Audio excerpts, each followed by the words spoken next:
요즘 마약 사건 보도가 끊이지 않고 있습니다. 연예인은 물론 재벌 3세, 운동선수, 대학생들까지 마약이 급속히 퍼지는 모양새입니다. 한때 마약을 파는 사람도 마약을 하는 사람도 극히 드물다 보니 우리나라는 마약 청정국으로 불렸지만 이젠 옛말이 됐다는 지적도 나옵니다. 오늘 저희는 최근 최대 마약 소비지로 낙인 찍힌 서울 강남의 클럽들을 집중 탐문했습니다. 그곳에서 제작진은 아주 놀라운 이야기를 듣게 됩니다.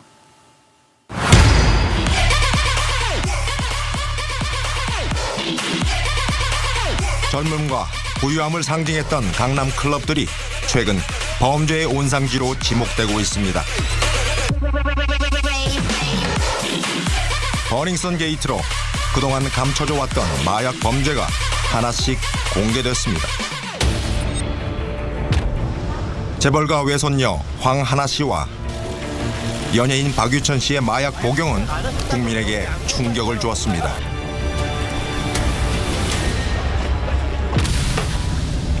경찰은 마약 범죄 수사에 총력을 기울인 듯 보였습니다. 아니라고 부인했던 유명인들도 줄줄이 혐의가 드러났습니다. 연일 마약 범죄 뉴스가 쏟아졌고 강남 클럽에 대한 비판의 목소리는 점점 커져만 갔습니다.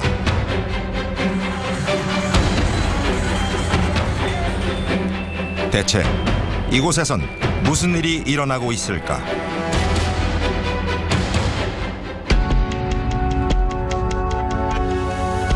(5월의) 어느 늦은 밤 강남의 한 클럽 관계자를 만났습니다. 클럽에서 이제 MD 분들이 약을 이렇게 공급도 해주신다고. 이게 MD마다 다 그런 건 아니고요. 그렇죠. 이게 약을 공급을 해달라고 해주는 MD는 이제 해외 손님을 받아서 이제 그 사람들이 한국에서 약을 못 구하니까 MD한테 혹시 약을 구할 수 있냐 물어보면은 뭐 그 사람이 뭐 오케이 구해주겠다 하면은 구해주는 거고. 저희 나라 사람들도 많이 찾으세요. 우리나라 사람들도. 그 사람들은 이제 자기가 걸리기 싫으니 MD한테 내가 너한테 얼마 쓸 테니 약을 구해달라 뭐 이러시는 분도 있고. 그럼 보통 술값에 어느 정도 쓰시는 거예요, 그분들은? 그 정도로 얘기를 하고 하시면 1, 2천만 원은 그냥 쓰시죠. 구하기 어려워서 더 비싼 거예요? 네, 뭐 가격도 비싸고 실질적으로 그거는 북한산 그런 거는 고급 VIP들만 쓰는 걸로 알고 있습니다. 북한산이요? 북한산이 가격을 더 쳐줍니까? 한국에서는 순도가 높다라고 설명한 거니까 더 쾌락을 더 느낄 수 있는 게 더 가격이 높겠죠. 양주도 뭐 몇 년 된 게 더 비싼 것처럼. 가격 차이는 대략 어느 정도 난다고 할 수 있을까요? 뭐 많게는 뭐 적게는 5배, 많게는 한 10배 정도 나는 걸로 알고 있거든요. 중국산보다 무려 10배 가격에 팔린다는 VIP용 마약. 북한산 마약은 아주 은밀하게 강남 클럽에 퍼져 있다고 합니다. 클럽에서 이제 그런 모임을 만들기 위해서 모색을 하는 거 같고요. 예. 네. 그러면 그 안에서 뭐 괜찮은 애들이랑 아니면 이런 느낌 있는 애들 보면 아니까 걔들은 그런 애들끼리 무리를 어울려서 뭐 다른 뭐 호텔 스위치라든지 아니면은 뭐 자기네들 뭐 펜션이라든지 그런 데를 다른 데를 이동해서 노는 걸로 알고 있습니다.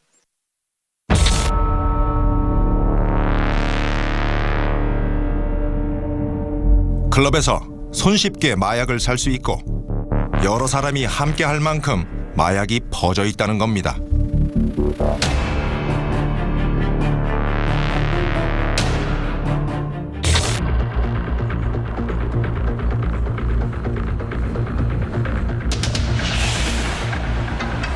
북한산 마약이 어떻게 들어온다는 건지 우리는 알아보기로 했습니다. 어렵게 찾아낸 마약 브로커, 그를 기다립니다.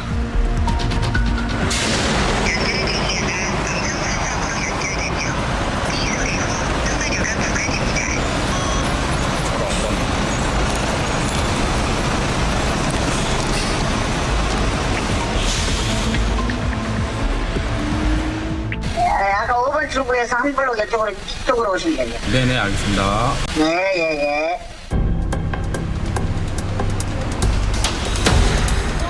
오랜 기간 북한산 필로폰을 취급했던 탈북자 출신 마약상입니다.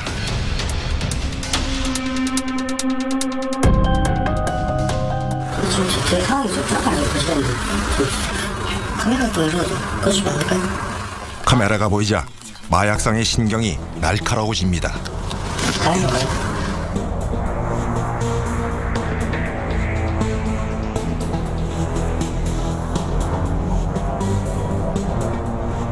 몇 번을 망설이던 그는 조심스럽게 북한산 마약에 대한 이야기를 시작합니다.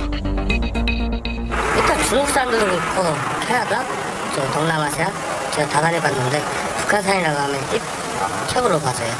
마약 그 쌍들한테는 북한산 마약이라고 하면 이제 최고죠. 흥정할 수 없는 물건? 북한산 마약을 가지고 있다. 그럼 흥정이 잘 안 돼요. 흥정을 안 하려고 해요. 왜? 순도가 좋았어. 순도가 좋으니까 없어서 못 판다는 거죠. 마약 자체가, 물건 자체가. 그럼 가격도 올라가겠네. 그죠. 북한산이 그럼 한국에 얼마나 이렇게 많이 퍼져 있나요? 80%에서 뭐 30, 40% 정도는 북한산이다. 북한산으로 들어올 겁니다. 북한산 마약이 우리나라 전체 마약의 40%쯤 될 것이라는 놀라운 얘기. 대체 북한산 마약이 인기 있는 이유는 뭘까? 한국 사람들도 북한산이라고 하면 진짜 3시간, 2시간, 3시간 차 타고 와서 가져가더라고요. 천안에서도 경기도에서도 다 내놓더라고요. 근데 이제 좀 가격도 뭐 이제 한국 사람보다 더 비싸요. 한 20만 정도. 근데도 가져가 내려오는 거예요. 그 사람들 본인들이 그렇게 말을 하더라고. 내가 북한산을 써봤는데 진짜 좋았다. 그래서 지금 가져가 내려가겠다. 진짜 내려오시더라고요. 우리는 인터넷에서도 북한산 마약에 대한 흔적을 찾았습니다. 한 마약상은 충격적인 영상을 버젓이 인터넷에 올렸습니다. 이거는 맥주나물 보자.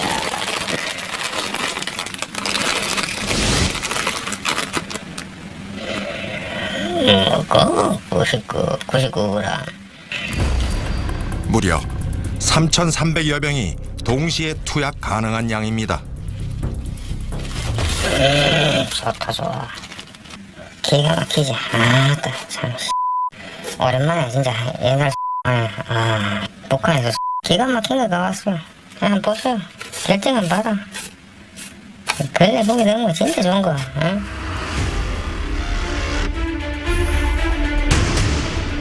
A급을 표시한 걸로 보입니다.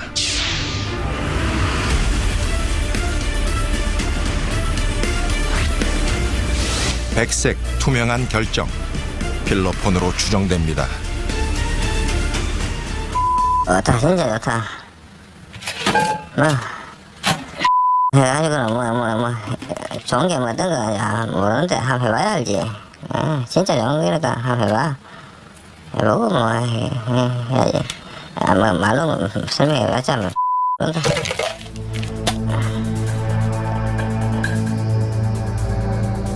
북한 마약을 묘사하는 듯한 영상은 무척 우려스러운 내용입니다.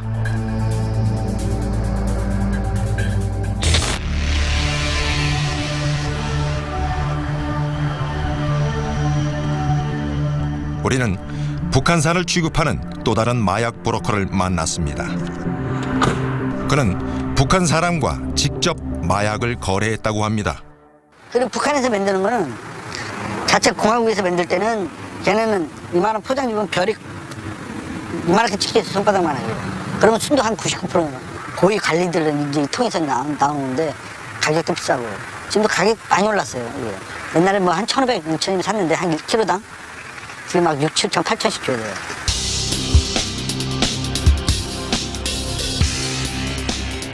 공화국 차원에서 마약을 생산해왔던 북한. 그 이유는 뭘까요? 거기여 너는 무엇이기 1990년대 중반 북한은 국제사회에서 고립된 뒤 극심한 경제난을 겪게 됩니다. 저국의 그대의 심장을 이름하여 고난의 행군. 이 시기 북한에서는 최대 300만여 명이 굶어 죽은 것으로 알려졌습니다.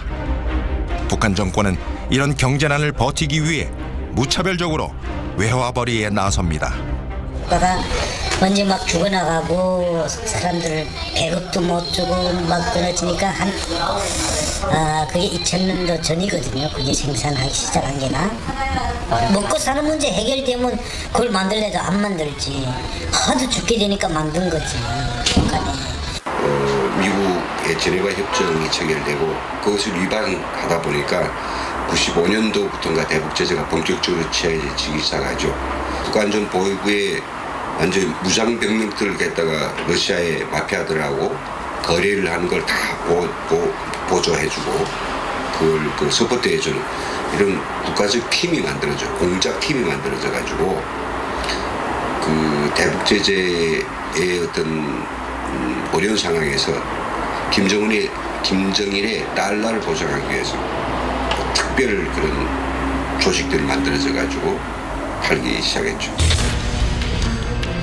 아담하면서도 현대적인 실험실과 학습실들, 중간 생산 공장과 시설. 국가가 주도적으로 마약을 생산한다는 충격적인 사실이 북한 내부에선 공공연한 비밀이었다고 합니다. 그 어디나 손색 없이 꾸려지고 모든 것이 활성화된. 한 95년도 그때만 해도 이 과학자들이 이제 북한 순천제약공장, 흥성제약공장, 이렇게 제약공장에서 그걸 생산을 했어요, 이제. 제약 공장. 네, 제약공장에서. 제약 공장 흔히 약을 만드는 공장 말씀하시죠? 의료 약을 만드는 공장이죠. 만드는 자체가 이제 화학 제품으로 만드는 거니까 이제 일단 설비가 다 갖춰져 있으니까 제약공장들은 이제 거기서 생산을 시작을 한 거예요. 박사 이런 사람들이. 그래서 순도를 정확히 맞춰가지고 그때는 북한산이라면 중국에서도 엄청 비싸게 팔았죠. 북한의 대형 제약 공장은 총 5군데. 그중 마약을 생산하는 공장은 총 3군데라고 알려져 있습니다. 이 공장들은 의약품을 생산하면서 화학 기술을 축적합니다. 이 기술을 응용해 마약을 만든다는 겁니다. 북한 제약 공장들은 화학 무기 연구도 한다고 전문가들은 분석합니다. 함경북도에 있는 나남 제약 공장은 의료용 몰핀을 생산한다고 알려져 있습니다. 하지만 몰핀의 원료인 양귀비로 마약인 아편, 헤로인을 만든다고 합니다. 한 해 최대 15톤을 생산하는 것으로 알려진 북한의 필로폰. 그 중심지는 흥남 제약 공장입니다. 흥남 제약 공장에서 시작된 마약 생산은 순식간에 주변으로 퍼지기 시작했습니다. 탈북자 사이에선 흥남 도처에 마약 공장이 널려 있다는 말이 들릴 정도였습니다. 이곳에선 어떻게 최고급 마약을 생산할 수 있었을까? 기술기 일꾼들이 달라붙게 되면 그게 다 그 약학대학 졸업생들이거든요. 약학대학 학성을 전문으로 하는 유기화학 전문 학부생들이 거기 다 기술 일꾼으로 들어가고 있거든요. 국가적 투자가 들어가니까 그게 아무튼 설비요 다 거기다가 집중하니까 그게 A급으로 되는 거지 뭐. 북한 의약품들의 마지막 포장 처리를 담당하는 곳으로 알려진 평양 정성 제약 공장. 마약도 이곳을 마지막으로 거쳐 외국으로 밀반출된다고 합니다. 공교롭게도 이 공장은 한국의 NGO가 설립을 지원했습니다. 김정은 위원장은 이 공장들을 시찰하며 모범적 공장을 따라 배우라며 추켜 세운 바 있습니다. 이곳에서 무엇을 만드는지는 김 위원장이 가장 잘 알고 있을 겁니다. 북한 정권의 마약 생산은 북한 주민에게 독이 돼 돌아왔습니다.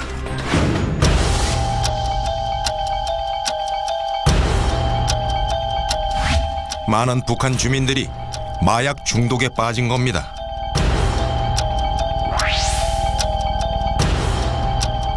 북한에선 마약이 현금 역할을 할 정도로 대중화됐다는 얘기도 있습니다.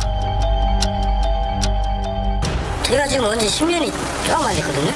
그때만 해도 이렇게 애들까지, 학생 애들까지 막 이렇게 그걸 막 이렇게 하는 정도는 아니었어요.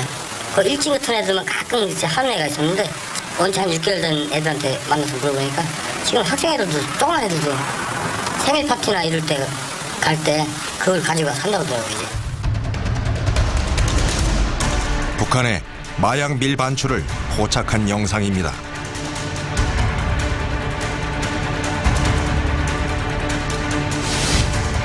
북한군이 손에 흰 물체를 쥐고 있습니다. 그는 강 건너로 너무나도 손쉽게 흰 물체를 전달합니다. 북한군은 무엇을 넘겨준 걸까? 백색 가루가 든 봉투가 나옵니다. 투명한 결정. 필로폰으로 추정됩니다. 북한이 마약을 국경 밖으로 내보내는 방법은 다양합니다. 심지어 외교관들도 마약을 운반하다 여러 차례 적발됐습니다.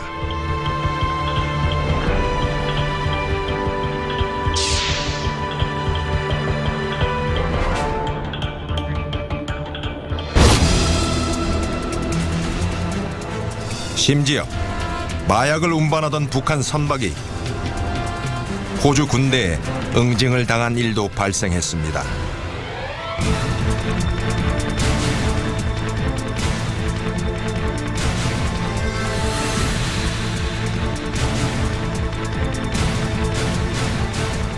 평양 모스크바행 특별 열차에서 한번 어떤 내부 고발자가 러시아 측에 신고를 해가지고 경찰들이 올라와가지고 상급 침대 칸 의자 있잖아요. VIP 타는 건데 그 의자를 칼로 러시아 경찰에서 딱 올라가지고 자르니까 가죽을 쫙 자르니까 거기에 마약이 있어서 이런 식으로 마약을 북한이 러시아에 팔아먹었다는 게 걸려가지고 성공 못 시킨 책임자는 그때 총사령을 당한 걸로 그때 감옥에서 소문이 됐거든요. 마약 밀매는 매우 심각한 국제적 범죄입니다.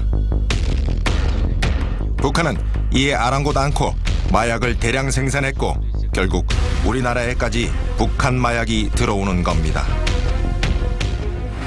자기 죽을 것 각오하겠어요. 중국 같은 거는 마약은 몇백 그램만 넘어도 1000g만 늘어도 무조건 총살해오고 자기 목숨 얻고는 건데 내놓고 해관 다닐 수는 없잖아요. 정부에서는 그럴 때 잡으려 하고. 비교적 마약 사범에 대한 처벌이 약한 우리나라에선 너무나도 버젓이 클럽 등지를 통해 마약이 유통됩니다. 저번에까지 클럽에 마약을 납품을 했었거든요. 클럽에는 어떻게 하냐면은 한 병에 100만 원씩 받잖아요. 그런 양주로 7병에서 10병을 먹어줘요. 100 몇십만 원씩 받거든요. 그 대신 걔네들이 그걸 공급해주는 거예요. 클럽에 MD들이 공급책이에요. 이거 방송에 안 나왔던 얘기인데 사실 MD들이 공급책이에요. 우리가 직접 클럽 안에 들어가서 마약을 못 팔아요.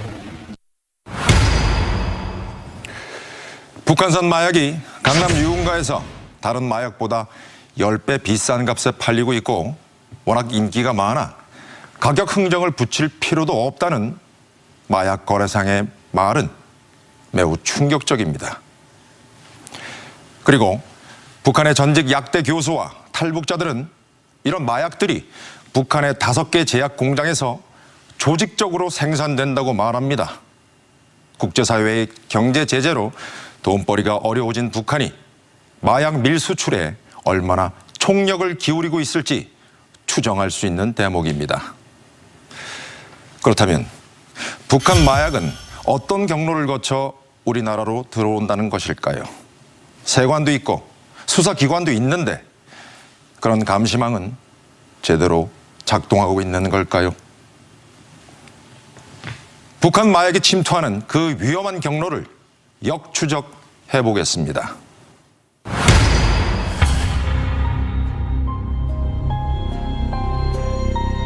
2017년 8월 첩보를 입수한 경찰은 서울 모처에서 탈북자 김모 여인의 집에 들이닥쳤습니다.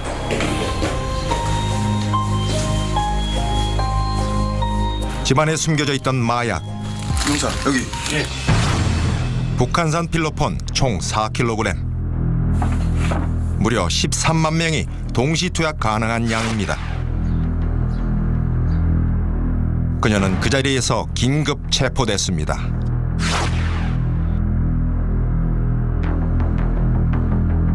놀랍게도 그녀는 임신 8개월 때 항공편을 이용해 4kg의 마약을 몰래 들여왔다고 털어놨습니다. 임산부들은 적외선 자외선 뭐 MD 이런 거 메탈 이런 거 검사를 못하게 되어 있으니 폐하에 영향을 미치니까 그녀는 이런 허점을 밀수에 이용했습니다.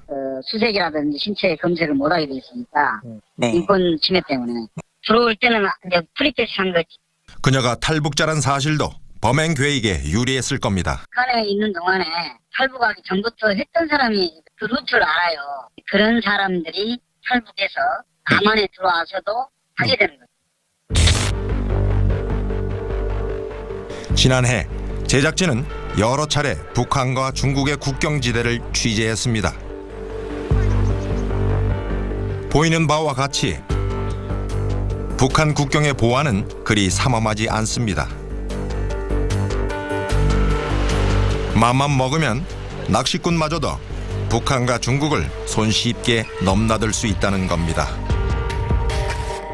북한에서 중국에 들어오는 거는 강 하나면 되잖아요. 간단히 말해서 지방부대라든가 그런 애들 돈만 끼워주면 나오니까 미술 제대로 절차 밟아서 중국부터 못 들어와요. 그러면 강으로 들어오는 거죠. 저 화룡이라든가 연길이라든가 이렇게 나오는 거죠. 그 맞은편 마을 통해서 이렇게 들어오는 거죠. 나오기만 하면 그저 분포되는 거야. 뭐 자기 나름 방법인 거니까. 생각보다 그렇게 복잡한 건 아니에요. 북한산 마약의 밀수 경로는 매우 다양합니다. 함흥에서 생산된 마약은 두만강 부근 청지를 거쳐 중국 장백으로 갑니다. 신의주에서도 잦은 교육이 이루어지는 단둥으로 어렵지 않게 마약이 빠져나갑니다.